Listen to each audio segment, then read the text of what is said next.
Just 2 से 3 minute में उसका ही गाड़ी, मतलब हम लोग जिस गाड़ी में थे वो गाड़ी ही बंद पड़ी। ये गाड़ी को उठा करके ले जा रहा है 10 मिनट में, 5 मिनट का टाइम दिया, चेक किया वो लोग आके क्या प्रॉब्लम है। प्लस गवर्नमेंट की पॉलिसीज़ और जो गवर्नमेंट जो चीज़ों को प्रोवाइड किया है उन चीज़ों पे सिस्टम कैसे काम कर रहा है। टोल टैक्स आप पे किए, सारा चीज़ पे किए, लेकिन अगर आपका कुछ इश्यूज़ होता है तो क्या आपको कि अगर आप फैमिली के साथ, या इस बात का गारंटी है कि आप बहुत ज़्यादा सेफ है। Hello everyone and welcome back to my channel. दोस्तों, मैं जब दुबई ट्रिप में था, उस ट्रिप के दौरान एक इंसिडेंट हुआ था। वो इंसिडेंट मैं सोच रहा था कि शेयर करूँ आपसे इस वीडियो में। तो अबू धाबी ट्रिप पे गया था, तो वहाँ से जब रिटर्न हो रहा था, 9 बज रहा था, रात 9 के करीब होगा टाइम। दुबई सिटी एंटर करने से 40 किलोमीटर्स अराउंड मुझे जहाँ तक पता है बचा था। तो वो एक खाली सा हाईवे था। जो हमारा टैक्सी ड्राइवर था उनसे हमारा बातें चल रहा था, गुफ्तगू हो रही थी। हुआ यूँ था कि जैसे जो हमारा ड्राइवर है ना, वो हमें समझा रहा था ना कि दुबई में देखिए ऐसा ऐसा होता है, गाड़ी बंद पड़ जाने पे इतना फ़ाइन है, आपका पेट्रोल ख़त्म हो जाएगा या आपकी गलती से हो जाएगा तो आपको पेनल्टी है, फ़ाइन है, आपका गाड़ी ब्रेक डाउन हो गया तो ऐसा ऐसा ऐसा ऐसा यहाँ पे है रूल। और ये समझा ही रहा था, और जस्ट 2 से 3 मिनट में उसका ही गाड़ी, मतलब हम लोग जिस गाड़ी में थे वो गाड़ी ही बंद पड़ गया। फिर ड्राइवर ने बहुत प्यार से, मतलब धीरे धीरे करके, और हम लोग थोड़ा घबरा गए कि अब अभी तो स्टोरी सुना रहा था, ऐसा ऐसा होता है यहाँ पे, ऐसा ऐसा इंसिडेंट भी हुआ है, और अपना गाड़ी ही बंद हो गया। जो ड्राइवर था हमारे, इमरान भाई, काफ़ी अच्छे, बहुत ही अच्छे आदमी थे, बात करने में बहुत अच्छे थे, पाकिस्तान से थे, इस्लामाबाद से। वो लेन जो था वहाँ पे 5-6 लेन रहता है, तो 5th से 4th में लेके आया, 4th से 3rd, 2, 1 में लास्ट लेन में लाकर पार्किंग कर दिया। और गाड़ी हमारी थी जिस वक्त उसका बंद हुआ था 120 का स्पीड, और बाकी गाड़ी एक लेन इधर और ओवरटेक बचा था जिसमें 150-140 का स्पीड से ओवरटेक हो रहा था, और हमारा गाड़ी भी 120 का स्पीड चल रहा था। और गाड़ी अचानक से बंद हुआ था, तो उस वक्त हम लोग को डर लग गया, लेकिन वो साइड लेकर के खड़ा हो गया। अभी मैं हूँ दुबई के रोड में, हाईवे में, और यहाँ हमारी जो अबू धाबी टूर के लिए गया था, गाड़ी ख़राब हो गई है। 8 से 10 मिनट के बाद एक टोइंग वैन आता है, वो आके आगे लग जाता है। ठीक है, वो बता ही रहा था कि ऐसा ऐसा होता है, टोइंग वैन आता है, लग जाता है, हम लोग को गाड़ी से उतरने का ज़रूरत नहीं। अब हम लोग तो इंडियन है भाई, हमारा गाड़ी, मैं भी गाड़ी लेके चलता हूँ, मेरा गाड़ी बंद पड़ जाता है तो मैं उतर के तुरंत चेक करता, आदत है, साइड पे भी बैठा हूँ, को ड्राइवर सीट में भी, तो उतर के पहले चेक करेंगे क्या बंद हो गया, क्यों हो गया, क्या इश्यूज़ है। तो वहाँ पे वो भी बैठा रहा, मैं भी बैठा रहा। फिर जब वो एक बार उतरा देखने के लिए, तो मुझे बोला कि आप उतर जाओ थोड़ा सा, तो मैं उतर करके थोड़ा सा, हम लोग पैर हाथ सीधा कर रहे थे। वो बोला कि राइट साइड आप उतरो, लेफ़्ट साइड मत उतरना, क्योंकि उधर गाड़ी लेफ़्ट साइड से बहुत स्पीड से निकलती है। तो हम लोग उतरे, और ड्राइवर से मैं पूछा भी क्या इशूज़ है, तो वो ठीक से बता नहीं रहा था। उसको लगा कि मेरा इंसल्ट हो जाएगा, मैं भी ऐसा बैठा। मैं बोला ऐसा कोई प्रॉब्लम नहीं है, मैं भी कार ड्राइव करता हूँ इंडिया में, आप अगर कुछ मेरा हेल्प चाहिए तो मैं अभी करता हूँ ठीक करने का, मैं कुछ हेल्प अगर चाहिए तो बोलो।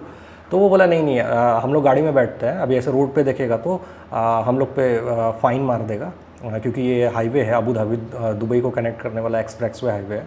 तो हम लोग बैठते हैं, यहाँ पे क्या होगा ना, तुरंत वो आ जाएगा टोइंग वैन। ठीक जैसे वो हम लोग बैठे 2 से 3 मिनट के बाद, ठीक ख़राब होने का 8 मिनट के अराउंड टोइंग वैन आके आगे लग गया, और उसके ऊपर येलो लाइट वगैरह ब्लिंक कर रहा, और वो साइड में एक बैरिकेड मतलब एक क्यूब टाइप, कोन टाइप का था, वो रख दिया, उसमें रेडियम वगैरह था, वो शाइन कर रहा था। तो वो क्या किया, हमारा गाड़ी को प्रोटेक्ट कर दिया वहाँ पे, कि अब जो पीछे से जो गाड़ी आ रही है ना, 80 का स्पीड, 100 का स्पीड, अगर वो लेन चेंज करें तो इधर वाले लेन पे गलती से भी नहीं है, क्योंकि उसको दूर से ही पता चल जाएगा कि वहाँ पे कुछ इश्यूज़ हुआ है। और वो टोइंग वैन का हाइट बहुत ज़्यादा था, वो लाइट ब्लिंक कर रहा है, तो उससे समझ में आ जाता है। उसके बाद फिर मैं पूछा कि वो क्यों नहीं आ रहे, वो आके बात करेगा, जो आगे वाला टोइंग वैन में रुका वो आके वो बंदा बात करेगा। तो वो बोला नहीं ये बात नहीं करेगा, वो अपना काम ख़त्म कर दिया। अब जो है ना, दूसरा टीम आएगा, वो आकर के पूछेगा, उसका काम है, उसका काम बस उतना हम लोग गाड़ी को प्रोटेक्ट करके रखना। अब दूसरा गाड़ी फिर आया, दूसरा गाड़ी अराउंड ठीक 3 से 4 मिनट में आ गया, और वो आकर के, वो भी आगे साइड पे रोका, और वो आकर के आके पूछा, तो बताया कि टूरिस्ट है, ऐसा ऐसा, जो भी उन लोगों का अपना बात हुआ, वो फिर उतर के भी बात किया, ऐसा ऐसा ऐसा है। और उसके बाद फिर वो टोइंग वैन वाला आया, ड्राइवर भी आया, बोला आप लोग उस टोइंग वैन में बैठ जाए, गाड़ी को टो करके ले जाएगा और आप लोग को जो भी प्रॉब्लम हुआ उसको सबसे पहले वो माफ़ी मांगा। मैं बोला अच्छा ठीक है, होता है कभी कभी, मैं भी ड्राइव करता हूँ, किसी के साथ भी हो सकता है। वो पहले माफ़ी मतलब कि हम लोग को ख़राब ना लग जाए, बोला आई एम सॉरी सर, ऐसा ऐसा। मैं बोला कोई प्रॉब्लम नहीं है। तो वो बोला कि आप टोइंग वैन में बैठ जाओ, आपको नियर बाई हम लोग का गाड़ी लेके जाएगा, मेरा भी गाड़ी टो करेगा और आप लोग को भी कोई प्रॉब्लम नहीं होगा। अगर वहाँ पे ठीक इश्यूज़ मेरा इशू फिक्स नहीं होता तो वो 15 मिनट का टाइम देगा, अगर फिक्स नहीं होगा तो आपको दूसरा गाड़ी प्रोवाइड करा देगा ये लोग, और आप लोग को जहाँ जाना है दुबई में, या होटल या कोई लोकेशन पे, वहाँ पे ड्रॉप कर देगा। ये गाड़ी को उठा करके ले जा रहा है 10 मिनट में, 5 मिनट का टाइम दिया, चेक किया वो लोग आके क्या प्रॉब्लम है। अगर मेरा ठीक हो जाता है 15 मिनट के अंदर तो फिर इसी गाड़ी में ये होगा। और वो बोला और फिर हम लोग टोइंग वैन में बैठे। टोइंग वैन में बैठने के बाद टोइंग वैन का ड्राइवर भी काफ़ी अच्छा था, तो काफ़ी अच्छा बात किया। वहाँ पे हम लोग को 2 बॉटल पानी का दिया पहले पीने के लिए। काफ़ी अच्छा हॉस्पिटैलिटी देख करके लगा, और उसमें उनका सिस्टम का जो तरीका था कि लोगों को कैसे हैंडल करना है, टूरिस्ट को कैसे हैंडल करना है। चलो टूरिस्ट अगर मैं नहीं भी रहता तो कोई वहाँ का सिटीजन भी रहता तो कैसे इम्पोर्टेंस है लोगों का।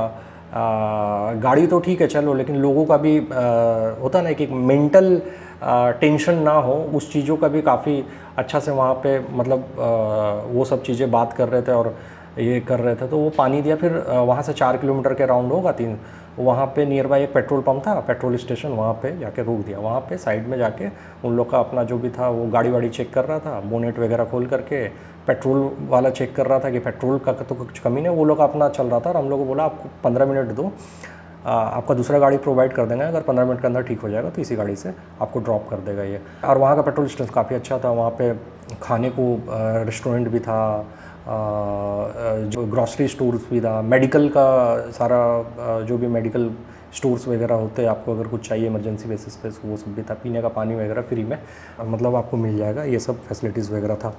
तो वहाँ पे फिर ड्राइवर आया जो इमरान भाई थे, उन्होंने फिर मेरे से पूछा कि अगर आप लोगों को कुछ खाना है तो आप खा लो, उसका पैसा मैं पे कर दूँगा। काफ़ी हम्बल थे, चलो उनका वो अच्छा ही था। पूछ रहे थे कि मेरे वजह से इन लोग को सोचेगा कि ऐसा ऐसा हो गया, तो मैं बोला नहीं नहीं, ऐसा होता है, हम लोग भी ड्राइव करते हैं, कभी कभी हो जाता है, हम लोग ऐसा नहीं है, इंडिया में होते रहता है बहुत, ठीक है। तो आप बेफिक्र रहो, अपना गाड़ी को ठीक करवाओ, अगर आपका गाड़ी ठीक हो जाता है तो ठीक है, नहीं तो बोला ठीक है आप बैठो। उसका 10 मिनट में ठीक वो आया, बोला गाड़ी सर ठीक हो गया, आप चलिए। कुछ वायरिंग का इश्यूज़ था, फ्यूज़ वगैरह उनका कुछ जल गया था ओवर हीटिंग होने से, उन्होंने फिक्स किया और फिर हम लोग को ड्रॉप कर दिया। तो ये चीज़ें मैं देख करके ना थोड़ा सा हैरान भी था, थोड़ा सा मुझे अच्छा भी लगा। तो ये तो था कुछ हिसाब किताब वहाँ का, दुबई का। लेकिन वही मैं सोच रहा था कि अगर सेम चीज़ इंडिया में होता मेरे साथ, और अगर मैं फैमिली के साथ चल रहा होता रात को, तो क्या मुझे ये फैसिलिटी प्रोवाइड होता, क्या मुझे किस तरीके से हेल्प मिलेगा, और अगर मैं हेल्पलाइन नंबर पे कॉल कर भी दूँ तो कितने टाइम पे आएगा हेल्प करने के लिए, और आ करके वो क्या प्रोवाइड करेगा, इस बात का इंडिया में कोई गारंटी नहीं है। हाँ, इंडिया में भी कुछ हाईवेज़ वगैरह है, एक्सप्रेसवे वगैरह, जिसमें अगर गाड़ी में कुछ इश्यूज़ आती है तो वो हेल्प करने के लिए रेडी रहता है, हेल्पलाइन नंबर वहाँ पे रहते हैं, आप कॉल करोगे। हालांकि थोड़ा टाइम लगता है, लेकिन बहुत डिफरेंस है वहाँ के सिस्टम और यहाँ के सिस्टम में।